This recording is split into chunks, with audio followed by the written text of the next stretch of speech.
বিবাহ বন্ধনে আবদ্ধ হবেন বিজেপি নেতা দিলীপ ঘোষ এবং রিঙ্কু মজুমদার। 26,000 শিক্ষক শিক্ষিকাদের চাকরি বাতিলের নির্দেশ দিয়েছিল সুপ্রিম কোর্ট।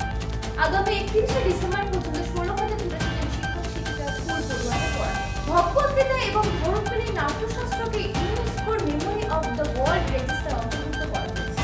দীর্ঘ প্রতীক্ষার অবসান।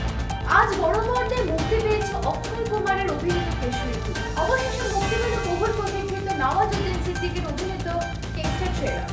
আগামী 1 মে পাবে ওটিটি প্ল্যাটফর্ম জি5। বড় পর্দা থেকে ফের স্টার জলসার পর্দায় কাজ শুরু করতে চলেছে নিচ্ছেলদীপ মেঘনা। 9 গোলের রুদ্ধশ্বাস ম্যাচে লিওকে হারিয়ে ইউরোপা লিগে সেমিফাইনালে উঠল ম্যানচেস্টার ইউনাইটেড। ফুটবল প্রেমীদের জন্য বড় খবর, স্পেনের ক্লাব ছাড়লেন ব্রাজিলীয় স্ট্রাইকার কেলটন সিলভা। মরশুম শেষের আগেই দল বদলের বাজারে বিরাট চমক চলছে। মোহনবাগানে সই করতে চলেছে লাল হলুদের উদয়ময় প্রতিভা টিভি বিশ্ব। সর্বশেষ ওয়েদার হাওয়া অফিসের সূত্রের খবর, শুক্রবার থেকে রবিবার অবধি দক্ষিণবঙ্গের বিভিন্ন জেলায় বজ্রবিদ্যুৎ সহ ঝড় বৃষ্টির সম্ভাবনা রয়েছে। বৃষ্টির সঙ্গে ঘন্টায় 30 থেকে 40 কিলোমিটার বেগে দমকা হবে।